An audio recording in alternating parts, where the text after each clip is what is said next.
February 3rd, Tuesday, February 3rd meeting of the Rules, Confirmations, and Public Elections Committee. We have a quorum with myself, Vice Chair Evans, Councilmember Prepty, and Councilmember, I'm sorry. Councilmember, not Prepty, Councilmember Rutherford, and Councilmember Sepulveda, and I believe Mr. Prepty is on his way.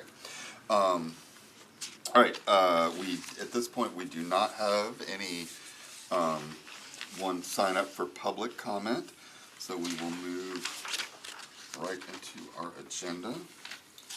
And I do have a consent calendar, a consent agenda for our resolutions. I am assuming that we need to, that 1712, the resolution opposing boring companies' proposed tunnels is not on consent. I'm going to just read them in. RS 2026-1783, a resolution requesting the Metropolitan Civil Service Commission to update rules about the filing and resolution of employee grievances by Stiles and Eslick. We have a substitute for item 3, so I'm not putting it on consent. Item 4, RS 2026-1785, a resolution recognizing February 2026 as Black History Month in Nashville and Davidson County, sponsored by Gamble Toombs and others. Item 5, RS 2026-1786, a resolution recognizing January 2026 as Muslim American Heritage Month in Nashville and Davidson County, sponsors Swara Vo and others. And those are the items that I have on the consent agenda. Do any of those 3 items need to be pulled off consent? Approval? Second. All in favor? Aye. Any opposed? Any not voting? 1, 2, 3, 4, 5, 6. Let me get this in.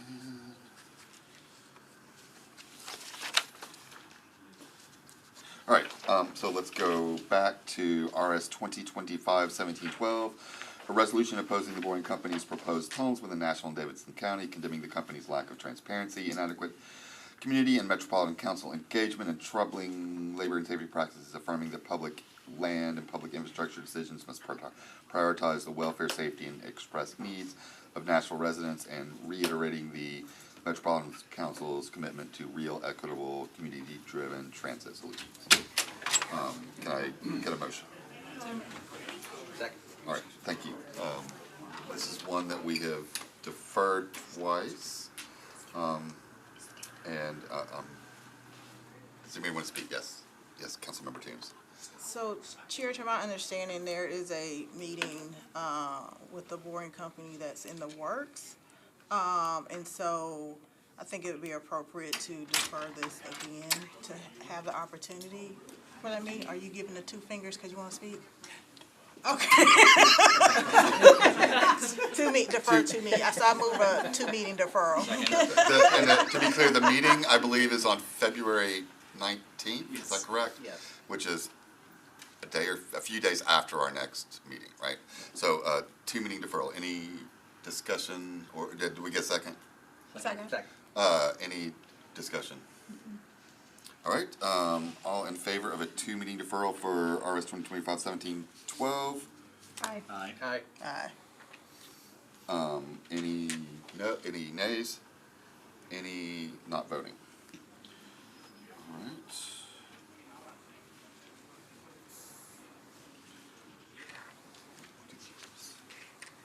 All right.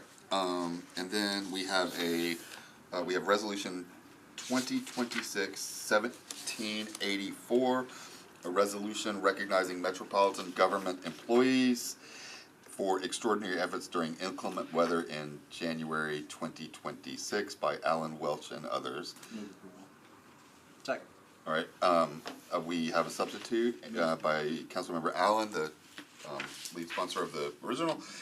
Councilmember Allen, would you like to Yes, I speak mean, to your amendment? I Or wrote do I this. do we need to move the amendment, the Move the substitute amendment, first? move the substitute. Second. All right, The substitute Councilmember is Allen. only there to update the numbers because they continue to climb through the Okay. course of the weekend, so, and they're still not what we actually ended up with, but just wanted to, thank you. you know, to explain the magnitude as much as we could, so Yep. I appreciate everyone's support. Everyone has been working hard this last week and a half, and I think this is appropriate. Can we've got a motion? Yes, sir. Just for purposes of discussion, I think it's incredibly important for us to note and recognize the efforts of all the line level folks who have been working to restore Davidson County with power, considering that this was the largest outage that we've seen in Nashville history, over 200,000 people without power. So I think it's appropriate for us to recognize those efforts and to praise those efforts, but also recognizing some of the failures that have taken place and working to address those.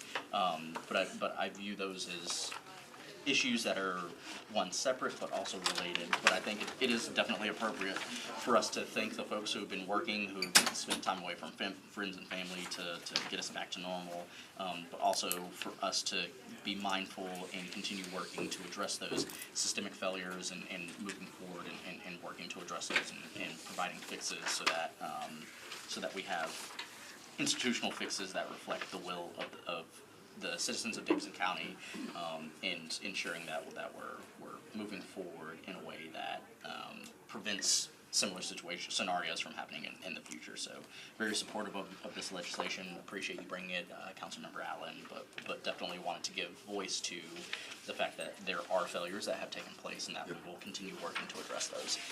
I agree. I think appreciate you saying that. I think that there's systemic things that we're absolutely going to look at. I think we can this and that are can be both true. Anyone else want to speak to the resolution or the substitute? All right, we're ready to vote. All in favor of the substitute for 1784? Aye. Aye. Any noes? Any not voting? All right, so that's a substitute, and then are we ready to Approval as move the? substitute. I'm sorry? Move approval as substitute. All right, Second. any discussion? All in favor? Aye. Any against? Any not voting? All right.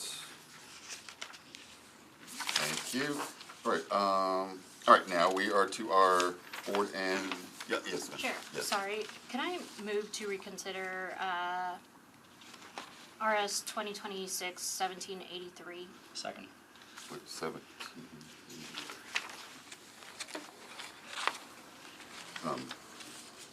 Yes, all right, I got a motion and a second to reconsider 2026-1783. Mr. Wilson, do we, what do I need, what kind of vote do I need to reconsider an item in committee? A motion to rescind action in committee would require a 2/3 vote. Okay, we need to discuss. For the purpose of discussion. Okay, all right, are we ready to vote on that motion? Sure. All right, all in favor of reconsidering or rescinding our action on 1783 for reconsideration? Aye. All right, any against? Any not voting? All right, Thank you, Chair. Thank you, committee members. It was brought to my attention that just based on the language that the resolution requesting Civil Service Commission to update the rules about the filing and resolutions of employee grievances, that should be complaints. And I know that we have HR director in the mayor's office or HR director. If you want to speak to that, does that need to be changed just so we make it clear for the Civil Service Commission what exactly we're asking? I think that's up to you, but that's the reason why I came. This resolution wasn't necessarily discussed with us, but employee grievances is different than employee complaints. And when I read the recitals and the intent, it seems to reference the wrong thing. So I just wanted to offer that I think a friendly clarifying amendment that I believe the intention was please review the process and timeframes related to employee complaints, not employee grievances, which is a whole different section of civil service and a whole different defined term that has a process and defined timelines. I think it's referencing the wrong thing. So I just showed up to offer that. I know it's a memorializing resolution, but I at least wanted, so there was clarity about what process. I believe it was intended, it was the employee complaint process. Okay, thank you. Yes, because I do want my colleagues' intent to be reflected in this. I know that she's worked hard with several of our Metro employees before, and so I want it to be well reflected in her resolution. So I know that Councilmember Stiles is here now. Do you want to speak to that? So, on the surveys, or whichever one, I'm confused on which one. May I just, I haven't had a chance to talk with Councilmember Stiles. The requesting resolution on employee grievances, I think is actually, as a clarifying friendly amendment, I think you are meaning to reference employee complaints, which is chapter 3 of the civil service rules. Employee grievances, even though we often use those terms interchangeably, like a grievance or a complaint, they are different defined terms, very different defined processes in civil service. And the employee grievance, that process is very well defined with timeframes. The employee complaint, when I read your recitals, I think intends to speak to employee complaints. Overall, the concepts and ideas we are very open to.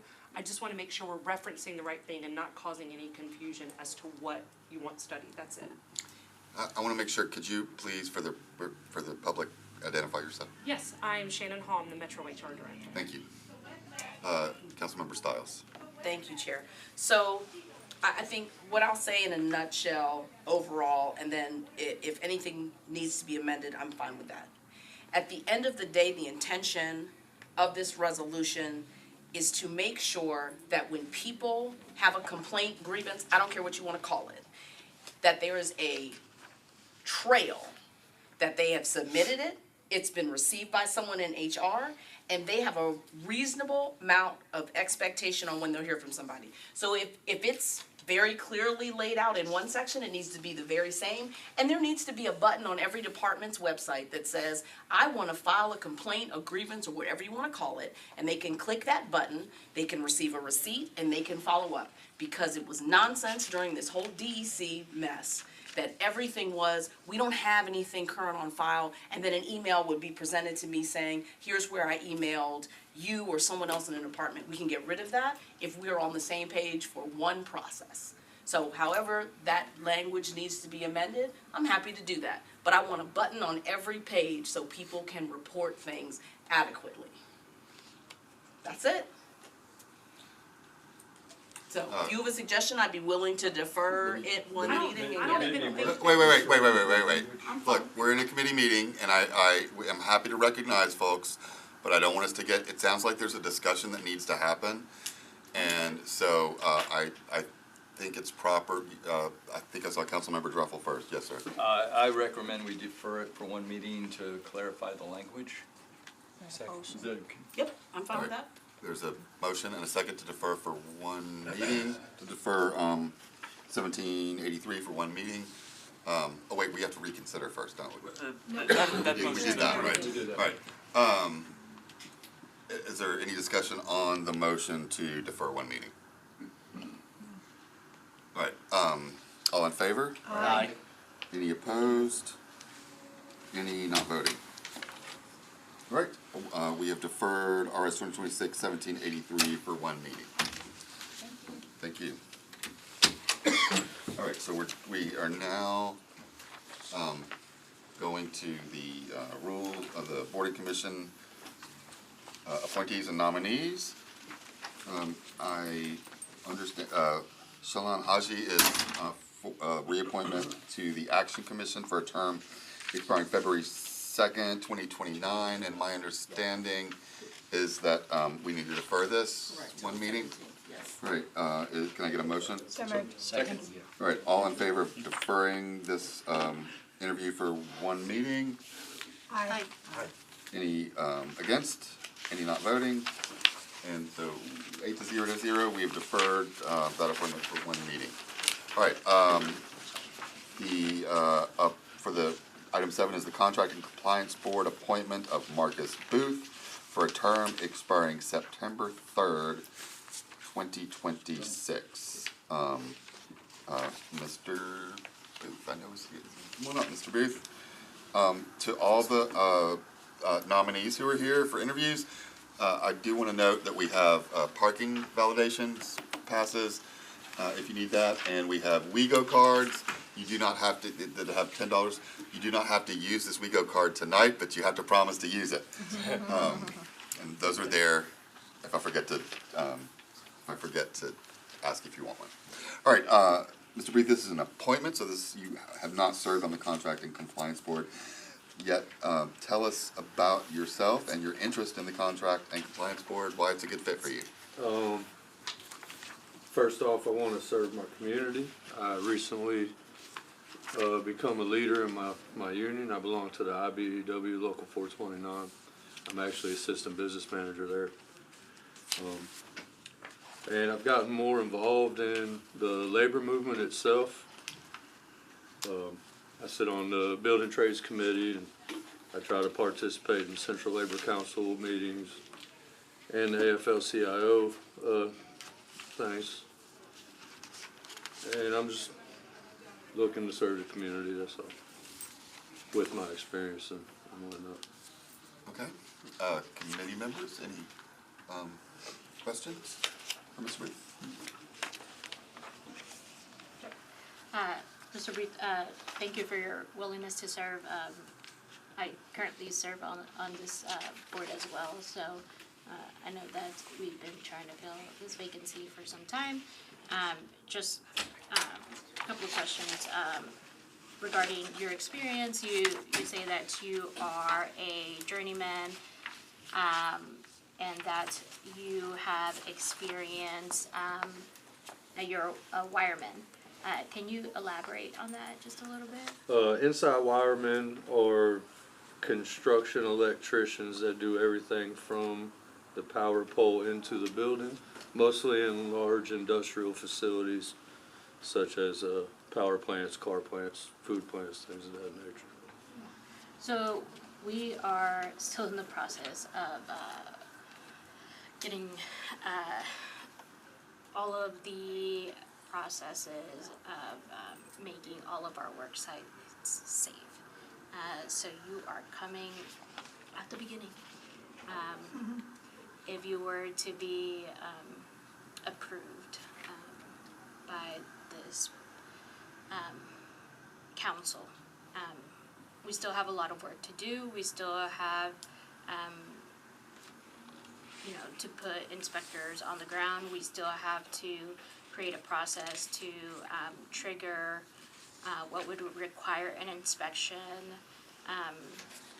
what would constitute unsafe practices that would require inspections, auditing our contracts, etc. So we have a lot of work to do, and knowing that you have been very involved with your local union is important, and so I would be very happy if you were to be approved. So I appreciate your willingness to serve. As Councilmember Spalding has said, there's a lot of work to do, and we do ask, a lot of nominees. Is this something you have time to do? We want to make sure we hit quorum, and that for our boards and commissions, and so we do want to make sure that you've thought and you do have the time to do this. Yeah, I've definitely considered it, and I think it's important for our community to have somebody like myself on that board. Okay. Any other questions? Councilmember Pepti, yes. Thank you, and thank you for your willingness to serve. My question for you is, in your experience, what's been one of the largest hindrances towards establishing safe workplaces for folks? Time crunch. Everybody's always wanting to meet a deadline, wanting to impress a customer. And, in the beginning, everybody always wants to talk safety and how important it is to protect their workers. But the fact of the matter is, when it comes down to crunch time, they seem to lose those morals and start to count pennies. That's helpful to know. Appreciate that answer. Yeah, I appreciate that answer. My wheels are turning, but I'll leave it at that for now. But thank you so much. Anyone else? We ready to vote? All those in favor of Marcus Booth for an appointment to the Contract and Compliance Board for a term ending or expiring September 3rd, 2026. All in favor? All in favor? Aye. Any against? Any not voting? Okay, and I should also say, thank you, I should also say, if you're not aware, so we have a new system that we interview this week, and then 2 weeks, assuming that we make a recommendation in 2 weeks, you all will come back for a vote by the full council, right? And you can come back, actually, you can come back, you don't have to, we'd love to see you, but you don't have to be here for that vote. All right, thank you. Thank you, sir. All right, next, we have the Historical Commission reappointment of Don Cusick for a term expiring February 3rd, 2030. Come on up, sir.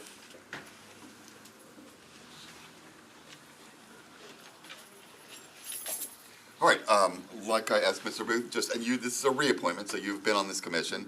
And so just tell us a little bit about your service, why you like being on the Historical Commission, what you believe you add to it, what goals you'd like to have for another term. Well, history is what I do with my life for the most part, and I teach a course in history of the recording industry at Belmont.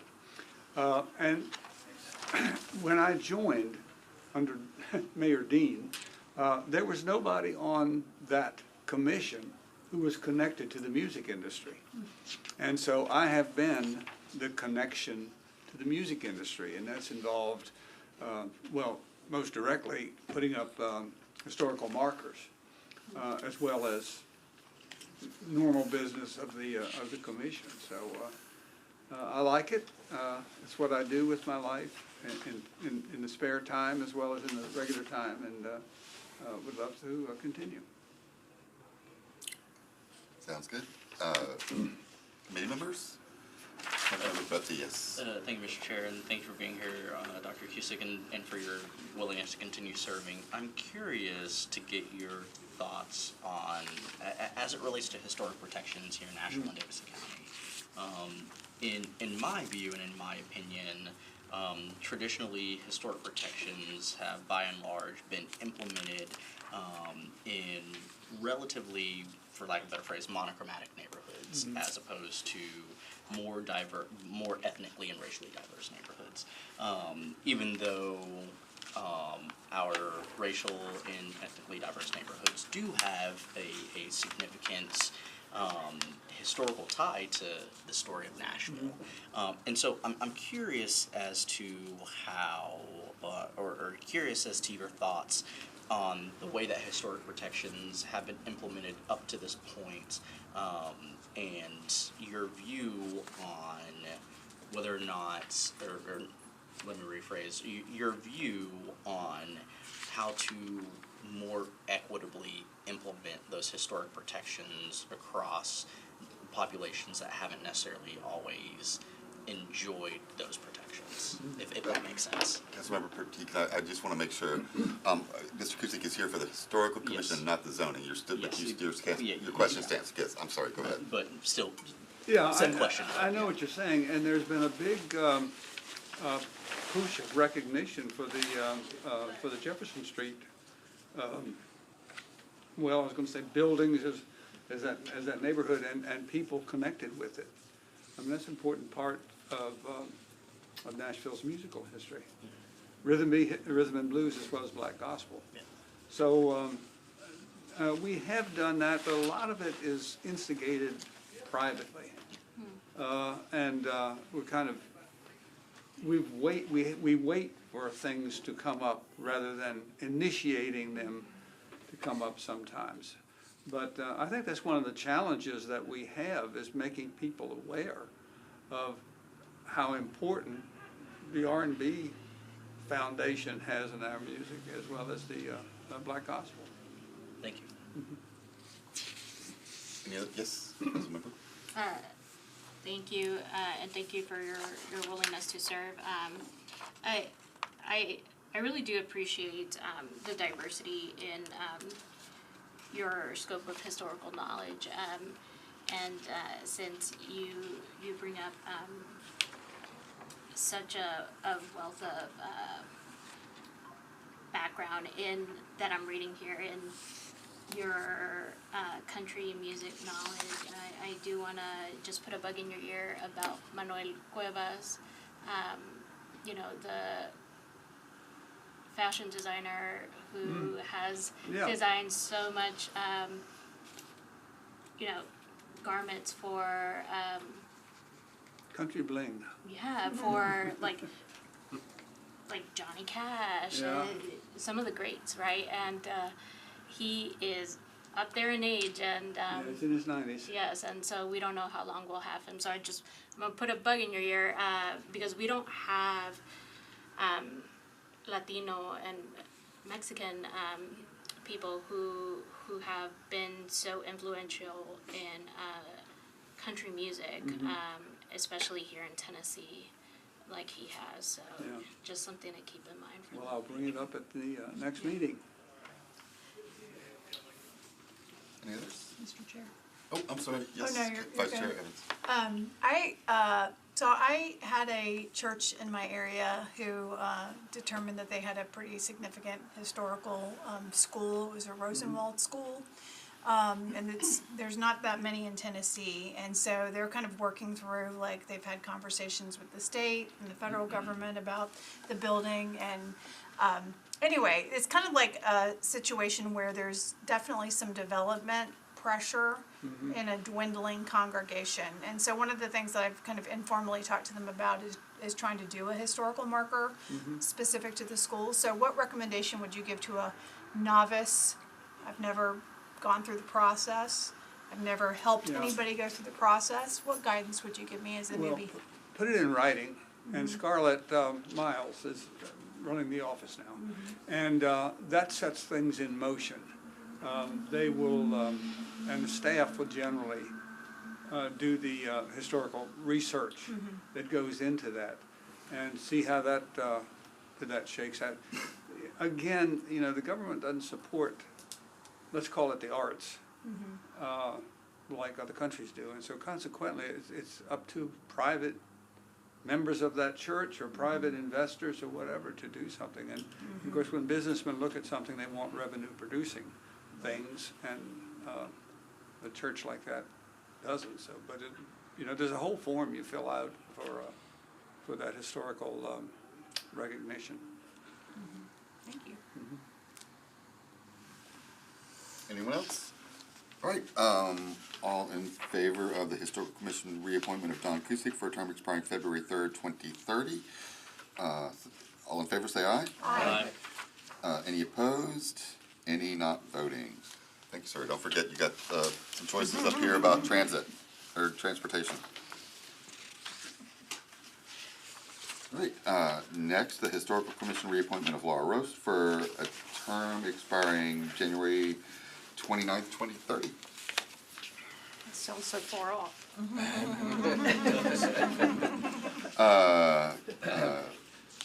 So, as I've asked others, we want you to just tell a little bit about yourself. This is a reappointment, so you've been on the commission.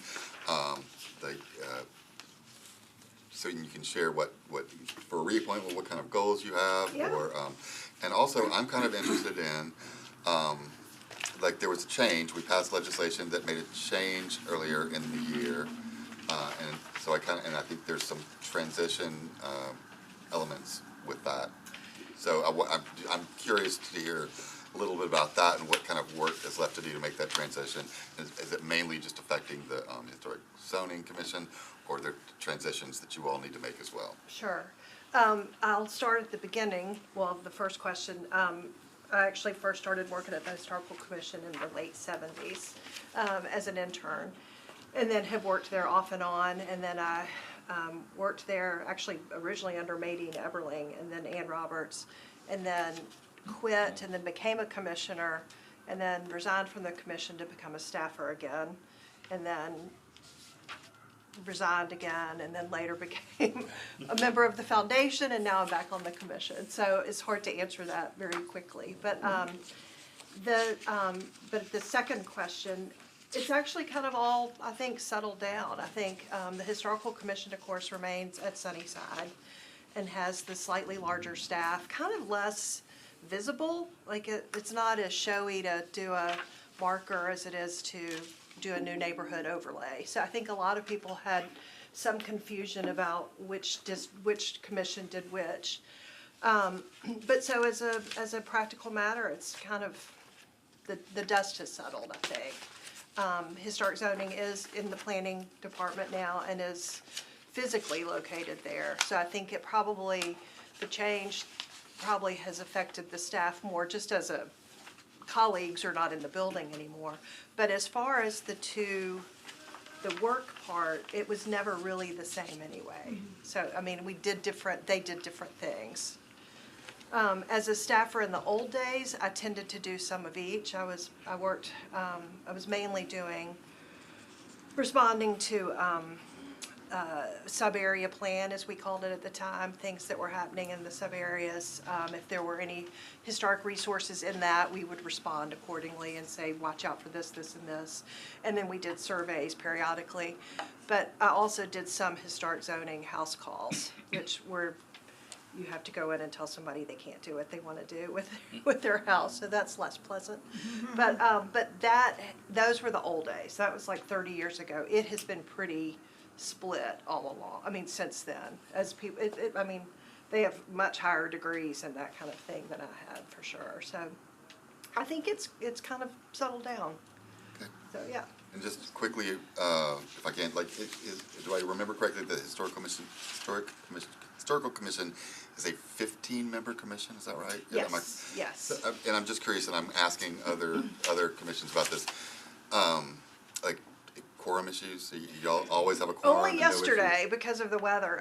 No, we frequently have 12, 13, even 14. I mean, there are times when we've had all 15. Okay. We have a pretty, I think there have maybe been people over the years that have been kind of encouraged, like, it doesn't seem to be working for you. Maybe, maybe if you just can't ever come to a meeting, maybe this isn't the meeting. A lot of people can't do noon meetings, I get it, so that makes sense. Gotcha. But right now we have I look to Dawn to confirm, but we have a pretty active group. So, yeah. I'll add, if I may, I've known you for like 30 years. 30 years Yeah. before. I know before my son was born, my wife and I both had your students, and Yes. we've talked, and I know your commitment to preserving history in Nashville, and appreciate your willingness to serve. Any other? Yes, sir. Thank you for your willingness to continue Sure. serving. Just for my own curiosity, are you still licensed to practice? I'm officially, practice law, you mean? I'm officially a retired lawyer. Oh, congratulations. Yeah, it was getting so expensive to do CLE. my I actually goodness, became retired a long time ago. Yeah. I went into retired status, so. Fair enough. And then I'm curious as to your viewpoint on how, or talking about how your legal experience is an asset for serving on the Historical Commission. I think it's been helpful. I do serve on like the bylaws committee, and I'm the vice chair right now of the commission. I think it's less legal than just personality. I don't mind, like, okay, this is how we're gonna do it. I feel like this is the right way to do it, so this is how we're gonna do it. I don't really, we have great legal counsel assigned to us. We have Hannah Zeitlin is just now, I think this is probably about her 4th or 5th month, but we keep having great lawyers, so I absolutely do not wear that hat in the meeting. Yeah, we want her back. Yeah. Oh, sorry. She helped me do a ranked voting. What's it called? Ranked choice voting yesterday. I said, I feel like you're gonna know how to do this. Yeah. Perfect. Those are my questions. Again, thank you for your willingness to continue serving. Any other questions for the committee? All right, all in favor of the Historical Commission reappointment of Flora Roast for a term expiring January 29th, 2030, say aye. Aye. Any against? Any not voting? Thank you. Thank Well, you. full council will vote in 2 weeks. Yes. And don't forget, we have some choosing how you move Yes, stuff there. thank All right. All right, now we're gonna run through our, we got 3 that we interviewed last time, and so we're just gonna make that recommendation to the full council. I've got all 3 on a consent agenda.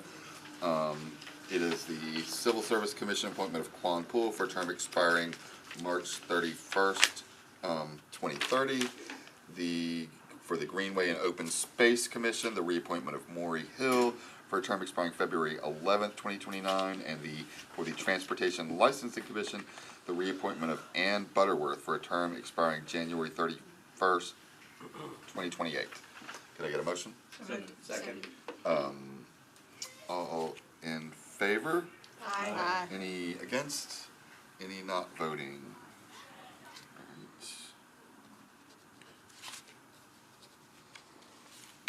All right. Is there any other business before the committee? Councilmember Ellis. Yeah, so I wanted to be recognized for my late file, or what I'm attempting to file as a late resolution. Okay, so thank you for that. I'm gonna ask, so it is not in our agenda, so I'm gonna ask our legal counsel what our options are to proceed. Councilmember Ellis has submitted to the office or has submitted a Notice of intent. notice of intent to file legislation late, and it is not on our agenda. It is, I think it is a non-binding resolution, which our rules state we don't consider non-binding resolutions for emergency situations. So, Council, if you could tell us what our options are at this point. Yes, Chair.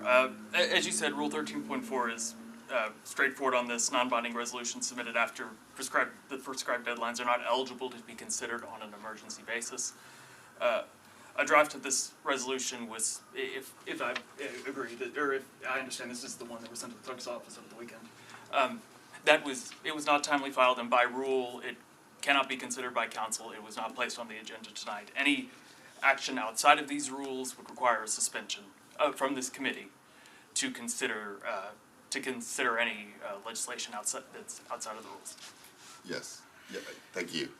Yes, Councilmember Pro. Thank you. Just to clarify and make sure that we have a full understanding of the procedural posture, is that the resolution, so understanding that Councilmember Ellis has filed a notice of intent, and from what I'm hearing is that was sent to the clerk's office. Has it officially been filed but just not placed on the agenda? Or I'm trying to understand the procedural posture of it, sorry. At this point, Councilmember, the legislation has not been filed. Okay. Are there any other questions for our legal counsel or discussion?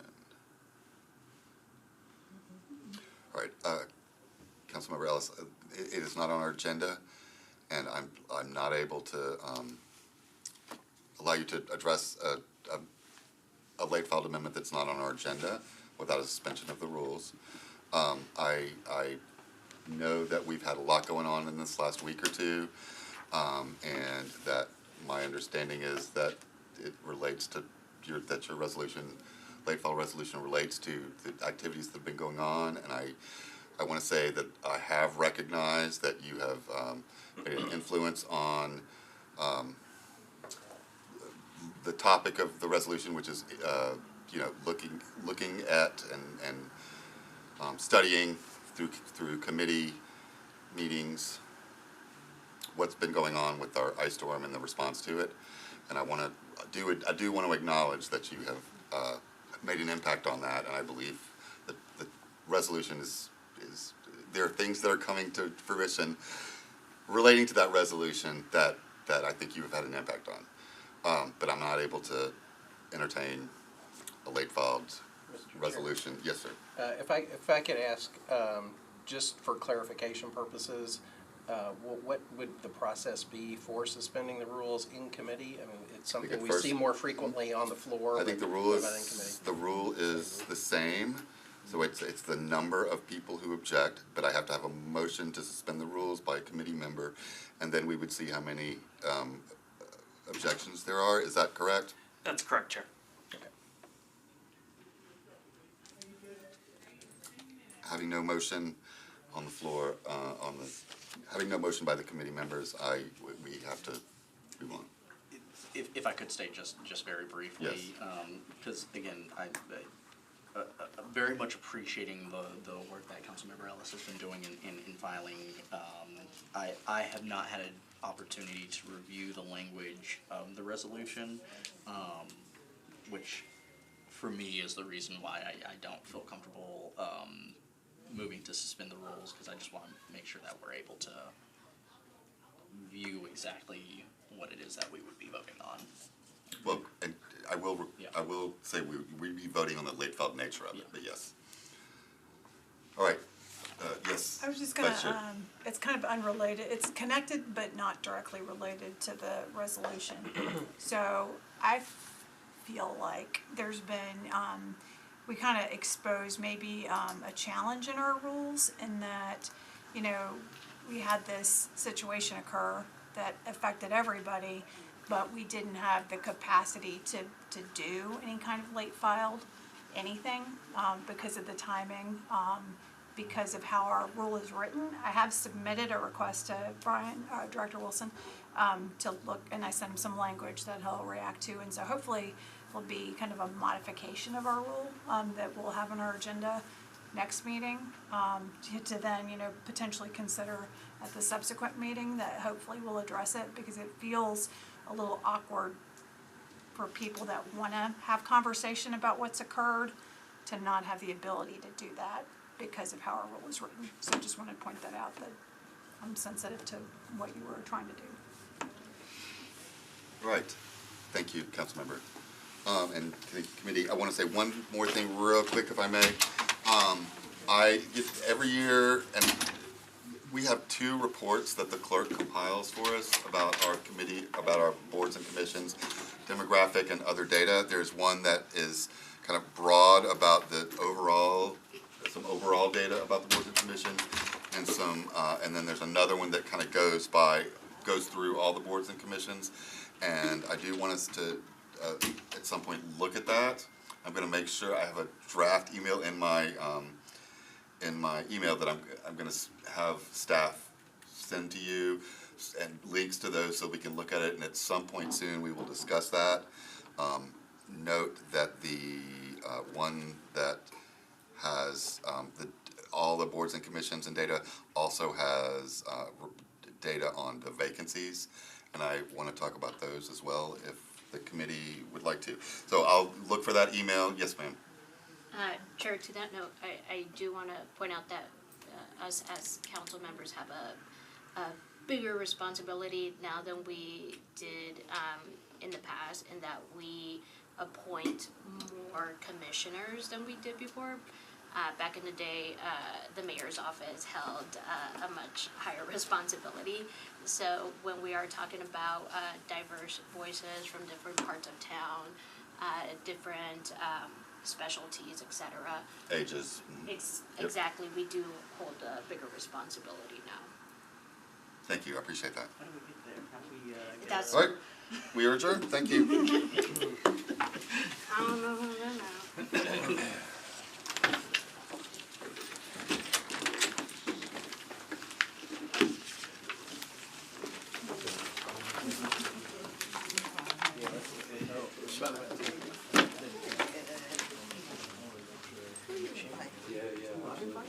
Yeah. I was gonna ask, what's with your big It just, so I'm like, we need clarification. Yeah, that was. So everybody understands what the process is. Yeah.